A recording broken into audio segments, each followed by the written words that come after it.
당신 누구요? 정체가 뭐예요? 이 한마디 물음은 타인을 향한 질문이기 이전에 곧 우리 자신을 향한 수행의 화두일 것입니다. 차가운 겨울거리에서 옷을 벗어내어 주던 자비의 손길 속에도 아직 녹지 않은 아상의 그림자가 숨어 있음을 일깨워준 도겐 선사의 일화는 우리 마음을 고요히 비추는 거울이 됩니다. 일본 불교의 긴 역사 속에는 이처럼 삶으로 진리를 증명한 수행자들이 별처럼 빛나고 있습니다. 자유무예의 선풍을 남긴 도겐, 신비와 구원의 밀교 세계를 펼친 쿠카이, 그리고 선종 종파의 숲을 일구어 온 수많은 선지식들. 그 발자취를 따라가다 보면 교리 이전의 사람의 향기, 수행 이전의 삶의 순결을 만나게 됩니다. 오늘 이 시간, 일본 불교의 인물과 종파를 살펴보는 여정이 단순한 지식의 탐방이 아니라 나는 누구인가를 다시 묻는 마음의 순례가 되기를 발언합니다.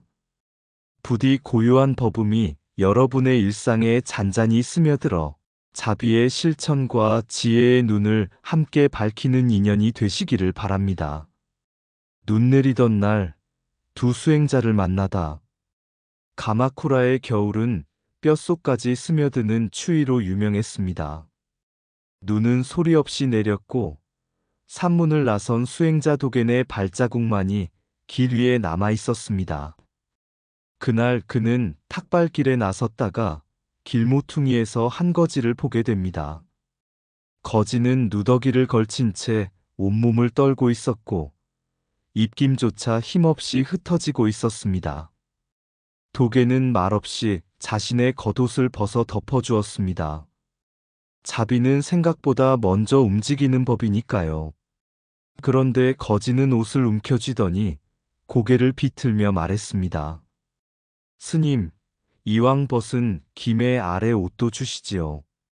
추위는 위아래를 가리지 않으니까. 순간 도겐의 얼굴이 굳었습니다. 마음 한켠에서 뜨거운 것이 치밀어 올랐습니다. 어찌 그리 무례한가? 고맙다는 말이 먼저가 아니겠는가? 그때 거지는 빙그레 웃었습니다. 눈발 사이로 이상하리만치 맑은 눈빛이 번쩍였습니다. 스님, 고마워해야 할 이는 제가 아니라 스님 아닙니까? 저를 만나지 않았다면 오늘 선행을 지을 기회가 있었겠습니까? 말이 끝나자 바람이 한번 세차게 불었습니다. 도겐이 눈을 깜빡이는 사이 거지는 온데간데 없이 사라졌습니다. 그 자리에 남은 것은 발자국도 옷자락도 아니었습니다. 다만 마음 깊은 곳을 울리는 한 줄기 깨달음이었습니다. 도겐은 눈밭에 그대로 무릎을 꿇었습니다. 아직도 내 안에 보시하는 자가 있었구나. 베푼다는 생각, 착하다는 생각, 그 모두가 아상이었구나. 그 순간 멀리서 들려오는 듯한 음성이 있었습니다. 자비는 베푸는 자도 없고 받는 자도 없다. 사람들은 훗날 그 거지를 문수보살의 화연이라 전했습니다.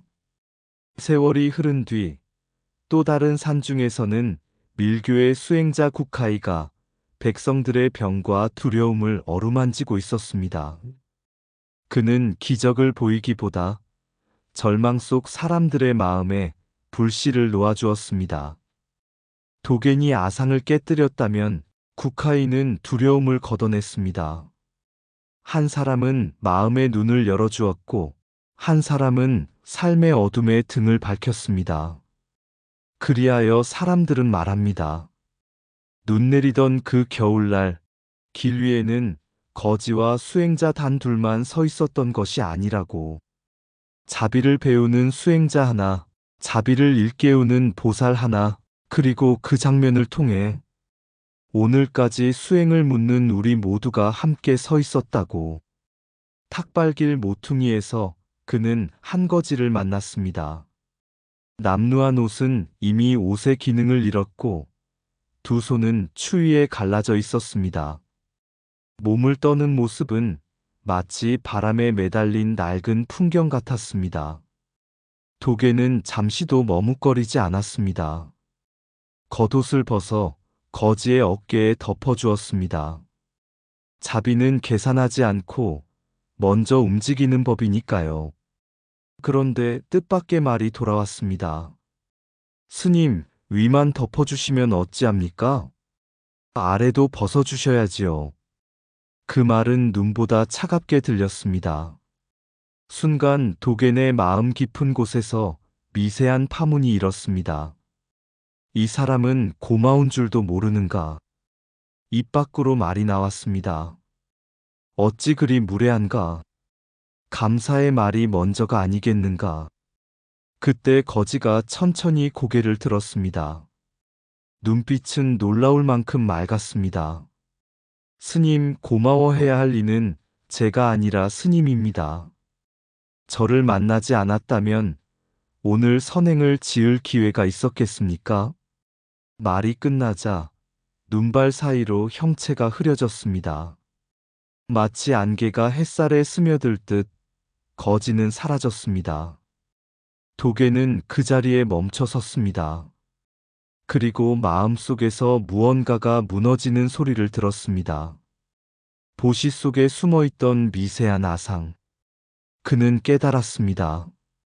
옷은 이미 벗어주었으나 내가 베풀었다는 생각은 벗어주지 못했음을. 자비를 행했으나 자비를 행한 나를 놓지 못했음을. 보시는 손에서 끝나지 않고 마음에서 완성되어야 한다는 사실을 그제야 보았습니다. 눈 덮인 길 위에 무릎을 꿇고 그는 오래 참회했습니다. 아직도 내 안에 아상이 남아 있었구나. 주는 자도 받는 자도 베푼 공덕도 모두 공한 것을. 문수보살 현현 설화의 의미. 그날의 거지는 단순한 가난한 이가 아니었다고 전해집니다. 지혜의 화신, 문수보살의 현현.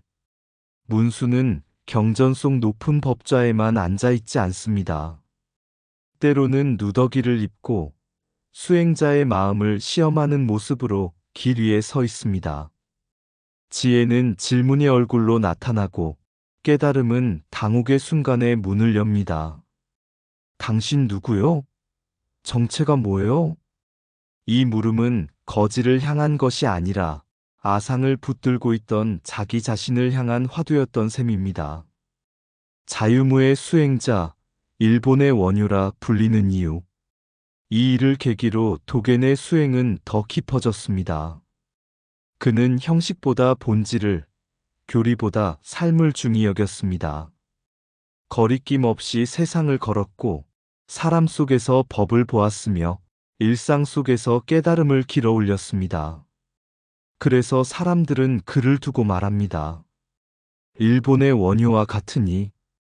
원효가 해골물로 분별을 깨뜨렸다면 도계는 거지의 말 한마디로 아상을 깨뜨렸습니다. 둘 다 경전 밖에서 경전을 완성한 수행자였습니다. 눈 내리던 그날 이후 도겐에게 보시는 더 이상 주는 행위가 아니었습니다. 그것은 자기를 비우는 수행이었고 아상을 녹이는 불이었으며 자비가 스스로 흐르게 하는 길이었습니다. 그래서 훗날 제자들에게 이렇게 말했다 전해집니다. 베풀었다고 생각하는 순간 이미 다 주지 못한 것이다. 눈은 녹아 사라졌지만 그날의 깨달음은 일본 불교의 순결 속에 오래 남아 지금도 조용히 우리 마음을 비추고 있습니다. 베풀문 손에서 시작되지만 완성은 마음이 비울 때 이루어진다. 주는 자를 남겨두는 보시는 아직 반쪽의 자비다. 감사를 기다리는 순간 공덕은 이미 그림자가 된다. 거지는 옷을 구했으나 수행자는 아상을 보았다. 자비는 상대를 덮이기 전에 나의 나를 먼저 녹인다. 베풀었다는 생각이 남아있다면 아직 다 벗지 못한 것이다. 보시는 물건을 건네는 일이 아니라 분별을 내려놓는 수행이다. 문수는 법당보다 길 위에서 더 자주 모습을 드러낸다. 깨달음은 경전 속 문장이 아니라 뜻밖의 말 한마디에 깃든다. 누가 누구를 도왔는가 묻는 순간 둘은 이미 둘이 아니다. 주는 마음과 받는 마음이 사라질 때 자비는 비로소 흐른다. 선행을 지었다는 생각은 선행 뒤에 남은 마지막 아상이다. 수행은 높은 좌복 위보다 모욕을 만난 자리에서 깊어진다. 보살은 찬탄 속에 오지 않고 시험의 얼굴로 찾아온다. 당신 누구요? 그 물음 끝에서 비로소 나 없음이 드러난다. 신비와 구원의 손길. 밀교의 거장 쿠카이공의 가마쿠라 이전 일본 불교의 하늘에는 또 하나의 별이 떠올랐습니다. 그 이름 쿠카이. 공의 빈 바다라는 법명처럼 그는 깊고 넓었습니다. 무엇이든 받아들이되 집착하지 않는 바다와 같았습니다. 젊은 시절 그는 한 가지 물음을 품었습니다. 경전은 많은데 왜 중생의 고통은 그대로인가? 그 물음은 그를 바다 건너 당나라로 이끌었습니다. 그곳에서 그는 밀교의 정수를 만나게 됩니다. 진언, 수인, 만다라, 말과 몸과 마음을 하나로 엮어 깨달음에 이르는 길. 그는 깨달았습니다. 교리는 이해하는 것이고 밀교는 체험하는 것임을. 고야산, 진언밀교의 숨결이 자리 잡다. 귀국한 쿠카이는 수행의 터전을 찾았습니다. 세속과 너무 가깝지도 완전히 끊어지지도 않은 자리. 그가 선택한 곳이 바로 고야산이었습니다. 깊은 산중, 안개와 삼나무 숲 사이에 그는 도량을 열었습니다. 그곳이 훗날 진언밀교의 중심지가 됩니다. 만다라는 우주의 지도였고 진언은 부처의 숨결이었으며 수인은 깨달음의 몸짓이었습니다. 고야산은 단순한 사찰이 아니라 부처의 세계를 이 땅 위에 펼쳐놓은 수행의 우주였습니다. 신승이라 불린 이적과 구제. 쿠카이에게는 수많은 이적 설화가 전해집니다. 가뭄에 비를 내리게 했다는 이야기, 병든 이를 위해 기도에 낫게 했다는 이야기, 굶주린 이들에게 길을 열어주었다는 이야기. 그러나 사람들은 기적 자체보다 그가 백성 곁에 있었다는 사실을 더 오래 기억했습니다. 그는 권력 가까이에 머물기보다 고통 가까이에 머물렀습니다. 그래서 사람들은 그를 이렇게 불렀습니다. 신승. 하지만 쿠카이는 스스로를 신비롭게 꾸미지 않았습니다. 그는 늘 말했습니다. 밀교의 힘은 기적에 있지 않고 중생의 마음을 일으키는 데 있다. 백성 속으로 내려온 밀교 수행. 밀교는 궁중의례나 비밀 수행에만 머물기 쉬웠습니다. 그러나 쿠카이는 그것을 산문 밖으로 이끌어냈습니다. 그를 모르는 이들에게는 부적 대신 희망을 주었고 병든 이들에게는 주문보다 위로를 먼저 건넸습니다. 그에게 수행은 법당 안의 의식이 아니라 백성의 삶을 덮이는 실천이었습니다. 기도는 하늘을 움직이기 위한 것이 아니라 사람의 절망을 일으켜 세우기 위한 것이었습니다. 동아시아 밀교의 이념망. 쿠카이의 밀교는 일본 안에만 머물지 않았습니다. 그 뿌리는 이미 동아시아 전역에 뻗어 있었습니다. 신라의 명랑법사. 사천왕사를 세워 국난 속 백성의 마음을 하나로 모았던 밀교 수행자. 또 한 사람, 해초 스님. 젊은 나이에 인도로 향해 밀교와 불법을 배우고 귀국 후에는 중국 오대산에 머물며 경전을 번역했던 구도자. 그들은 서로 다른 땅에 있었지만 같은 수행의 불씨를 품고 있었습니다. 밀교는 국경을 건너는 종파가 아니라 고통을 건너는 수행이었기 때문입니다. 신비를 넘어 구원으로. 세월이 흐른 뒤에도 고야산에는 지금도 쿠카이가 좌정에 있다고 믿는 이들이 많습니다. 그는 열반에 들지 않고 깊은 선정 속에서 중생을 돕고 있다고 말합니다. 그 믿음의 사실 여부보다 중요한 것은 사람들이 여전히 그를 곁에 있는 스승으로 느낀다는 점입니다. 쿠카이의 위대함은 하늘을 움직였다는 데 있지 않습니다. 사람의 마음을 다시 일으켜 세웠다는 데 있습니다. 그래서 밀교의 향기는 이렇게 전해집니다. 만다라는 우주를 그렸지만 그가 완성한 것은 사람의 희망이었고, 진어는 부처의 말을 담았지만 그가 남긴 것은 백성을 향한 위로였습니다.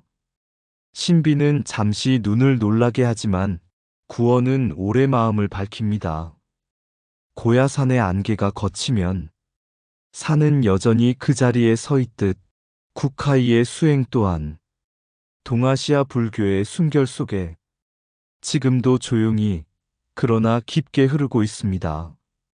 신비는 눈을 놀라게 하지만 자비는 생을 일으켜 세운다. 진어는 소리이되 그 울림은 중생의 마음에서 완성된다. 만다라는 우주를 그리지만 수행자는 그 안에 중생을 품는다. 기도가 하늘만 향하면 의식이 되고 사람을 향하면 구원이 된다. 밀교의 비밀은 숨김에 있지 않고 체험에 있다. 산중에 도량을 세운 뜻은 세상을 버리기 위함이 아니라 세상을 밝히기 위함이다. 신승이라 불린 까닭은 기적 때문이 아니라 고통 곁에 머물렀기 때문이다. 부처의 힘을 빌리기보다 중생의 마음을 일으키는 것이 더 큰 법력이다. 의식이 깊어질수록 수행자는 더 낮은 곳으로 내려간다. 밀교는 우주의 길을 말하지만 그 끝은 한 사람의 눈물에 닿아 있다. 고야산이 거룩한 것은 산이 높아서가 아니라 서원이 깊어서다. 국경을 건넌 것은 경전이 아니라 고통을 덜고자 한 마음이었다. 명랑의 기도와 해초의 구도, 쿠카이의 수행은 서로 다른 길 위에 한 불빛이다. 부처의 세계를 그리는 자는 먼저 중생의 삶을 어루만져야 한다. 신비를 좇는 수행은 짧고 구원을 품은 수행은 오래 남는다. 일본 불교 역시 그러했습니다. 하나의 부처 가르침에서 비롯되었으나 시대의 바람과 중생의 근기에 따라 서로 다른 수행의 숲을 이루어 갔습니다. 일본 종파 불교의 숲, 조동종과 선종의 전개, 가마쿠라 시대, 전란과 기근, 사회의 균열이 깊어지던 때였습니다. 귀족 불교와 국가 불교가 중심이던 이전과 달리 이제 불교는 백성의 삶 속으로 더 깊이 내려가야 했습니다. 사람들은 묻기 시작했습니다. 지금 이 고통 속에서 어떻게 바로 구원에 이를 수 있는가? 이 물음 위에서 종파 불교의 숲이 자라나기 시작했습니다. 정토종은 연불로 길을 열었고 니칠에는 법화경 신앙을 외쳤으며 선종은 마음을 바로 비추는 수행을 제시했습니다. 그 가운데 두 갈래 선풍이 일본 수행의 큰 줄기를 이루게 됩니다. 임재종과 조동종, 번개와 호수, 두 수행의 순결. 임재종의 수행은 번개와 같았습니다. 화두를 들고 스승의 방망이와 고함 속에서 순간의 깨달음을 터뜨렸습니다. 마치 먹구름을 찢는 섬광처럼 한순간에 분별을 끊고 본성을 드러내는 길. 그래서 임재의 선풍은 강렬했고 깨달음의 체험 또한 극적이었습니다. 반면 조동종의 수행은 호수와 같았습니다. 파문 없이 맑은 물, 고요히 앉아 흐림이 가라앉기를 기다리는 좌선. 깨달음을 얻는다기보다 본래 그러한 마음을 드러내는 길. 도겐이 전한 가르침처럼 수행과 깨달음은 둘이 아니라 하나였습니다. 앉아있는 그 자체가 이미 수행이었고 그 수행이 곧 깨달음의 드러남이었습니다. 깨달음 표현의 두 얼굴. 그래서 깨달음을 말하는 방식도 달랐습니다. 임재는 말했습니다. 깨달음은 번개처럼 친다. 조동은 말했습니다. 깨달음은 새벽처럼 밝아온다. 하나는 순간의 타파였고 하나는 서서한 투명함이었습니다. 그러나 번개가 하늘을 밝히듯 새벽 또한 어둠을 거두듯 두 길은 달랐으나 비추는 본성은 하나였습니다. 종파의 숲이 이루어지다 시간이 흐르며 이 수행의 길들은 일본 전역에 뿌리 내렸습니다. 조동종 사찰들은 좌선 수행을 중심으로 조용하지만 넓게 신도층을 형성했고 임재종은 선문답과 수행 전통 속에서 강한 선풍을 이어갔습니다. 여기에 정토신종이 더해져 일본 불교의 새 큰 흐름이 자리 잡게 됩니다. 오늘날에도 일본 불교를 이야기할 때 정토 개통 다음으로 임재와 조동의 이름이 나란히 언급되는 까닭이 여기에 있습니다.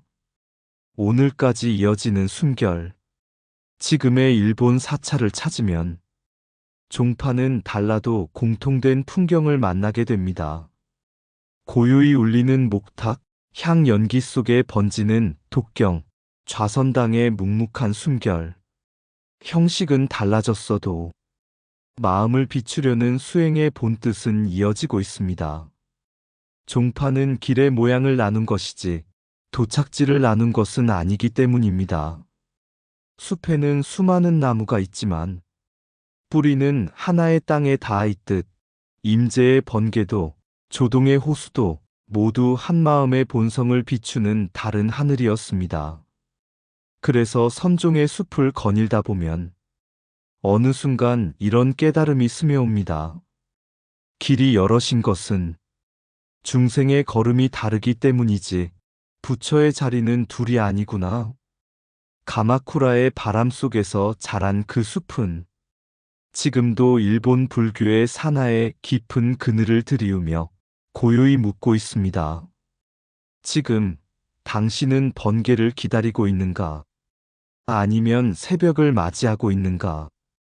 깨달음은 하나이 돼 그에 이르는 숲길은 무수하다. 번개가 하늘을 가르듯 깨닫는 이가 있고 새벽이 밝듯 열리는 이가 있다. 임재는 마음을 깨뜨렸고 조동은 마음을 비추었다. 강렬한 한마디가 무명을 끊기도 하고 고요한 좌선이 어둠을 녹이기도 한다. 깨달음의 속도는 다르나 본성의 빛은 다르지 않다. 화두는 번개를 부르고 좌선은 호수를 맑힌다. 얻으려는 마음이 사라질 때 이미 깨달음은 머물러 있다. 수행과 깨달음을 나누는 순간 둘 다 멀어진다. 임재의 방망이는 분별을 깨고 조동의 침묵은 분별을 잠재운다. 격렬함도 길이 되고 고요함도 길이 된다. 길을 가르는 것은 마음뿐이다. 종파는 가르침을 나누었으나 자비는 나누지 않았다. 숲이 깊어질수록 길은 많아지지만 하늘은 하나로 열려 있다. 깨달음을 외치는 소리와 말없이 앉아있는 침묵은 같은 곳을 가리킨다. 오늘의 종단 구조는 제도의 틀이지만 그 뿌리는 수행자의 숨결이다. 번개를 기다리든 새벽을 맞이하든 결국 비추어지는 것은 자기 마음이다. 세 갈래 길 한마음의 바다로 해가 산마루 뒤로 기울 무렵 고야산의 안개와 가마쿠라의 바람 그리고 선종 사찰의 목탁 소리가 한데 겹쳐지는 듯한 고요가 내려앉습니다. 시대도 다르고 수행의 모습도 달랐지만 그들이 걸었던 길은 서로를 비추고 있었습니다. 눈 내리던 길 위에서 도계는 거지의 말 한마디에 멈추어 섰습니다. 당신 누구요? 그 물음은 거지를 향했으나 끝내 자기 마음을 향한 화두가 되었습니다. 그는 옷을 벗어주고서야 베푸는 나를 벗지 못했음을 깨달았습니다. 그날 이후 그의 수행은 무엇을 더 쌓는 길이 아니라 무엇을 더 비우는 길이 되었습니다. 깊은 산중 고야산에서는 쿠카이가 또 다른 방식으로 중생을 만났습니다. 진원과 만다라, 신비로운 의식 속에서도 그의 시선은 늘 백성을 향해 있었습니다. 기적을 보이기보다 절망을 일으켜 세웠고 밀교의 비밀을 감추기보다 산속에 풀어놓았습니다. 그래서 사람들은 그를 신승이라 불렀지만 그의 마음은 늘 가장 인간적인 자리, 고통 곁에 머물러 있었습니다. 한편 선종의 숲에서는 또 다른 수행의 바람이 불고 있었습니다. 임재는 번개처럼 외쳤고 조동은 호수처럼 잠잠히 앉았습니다. 하나는 분별을 단칼에 끊었고 하나는 분별이 스스로 가라앉게 했습니다. 방법은 달랐으나 비추려 한 것은 같은 마음이었습니다. 세 갈래 길은 서로 달라 보였습니다. 아상을 깨뜨린 길, 신비로 구제한 길, 고요로 비춘 길. 그러나 멀리서 보면 그 길들은 모두 한 곳으로 흘러가고 있었습니다. 마치 다른 산줄기에서 시작된 물줄기가 결국 하나의 바다에 닿듯이 불교의 역사는 인물의 이름으로 남지 않습니다. 깨달음의 방식으로만 남지도 않습니다. 그보다 더 깊은 곳, 중생을 향해 마음을 내렸던 자리에 남습니다. 도겐이 비운 자리, 쿠카이가 내려온 자리, 선종 수행자들이 앉아있던 자리. 그 모든 자리는 결국 한 마음의 바다를 향해 열려 있었습니다. 그래서 우리는 그들의 이야기를 들으며 묻게 됩니다. 나는 지금 무엇을 깨뜨리고 있는가? 무엇을 비추고 있는가? 무엇을 내려놓고 있는가? 바람은 보이지 않지만 숲을 흔들고 향기는 잡히지 않지만 마음에 남듯 그들의 수행 또한 형태는 사라졌어도 숨결로 이어집니다. 그리고 그 숨결은 지금 이 이야기를 듣는 우리의 마음속에서도 조용히 되살아납니다. 세 갈래 길 끝에서 마침내 하나의 물음만이 남습니다. 지금 이 마음은 누구의 것인가? 그 물음이 열리는 순간 일본 불교의 숲도 밀교의 만다라도 눈 내리던 길 위의 깨달음도 모두 한자리에서 고요히 빛나고 있습니다.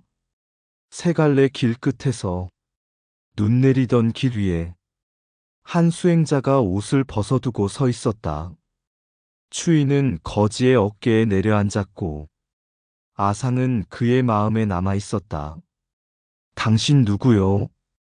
그 한마디가 눈보다 먼저 녹아 한 사람의 나를 지웠다. 산은 깊고 안개는 오래 머물렀다. 진어는 허공에 흩어졌으나 그 울림은 굶주린 이의 심장에 닿았다. 만다라는 우주를 그렸으되 그의 두 손은 백성의 등을 먼저 쓸어내렸다. 신비는 비처럼 스쳤고 자비는 물처럼 남았다. 어느 숲에서는 번개가 마음을 갈랐고 어느 숲에서는 호수가 마음을 비추었다. 외침은 무명을 끊었고 침묵은 무명을 잠재웠다. 다른 길을 걸었으나 발밑의 땅은 하나였다. 눈길도 산길도 숲길도 멀리서 보면 모두 바다로 기울고 있었다. 깨뜨린 것도 구제한 것도 고요히 비춘 것도 결국은 한마음의 물결이었다. 지금 향 하나 피워놓고 그들의 자취를 더듬으면 눈은 녹아 물이 되고 물은 흘러 바다가 되듯 세 갈래 수행 또한 내 마음 안에서 하나의 고요로 모인다. 묻지 않아도 이미 울리고 있다. 번개도 진원도 목탁도 아닌 아주 깊은 자리의 한 소리. 이 마음 본래 어디서 왔는가? 그 물음 위에 오늘도 조용히 불교의 숨결이 한 줄기 연기처럼 하늘로 오르고 있다. 의상 맑고 향기로운 지혜의 샘이었습니다. 오늘도 좋은 날 되세요. 구독과 좋아요는 맑고 향기로운 지혜의 샘에게 큰 힘이 됩니다.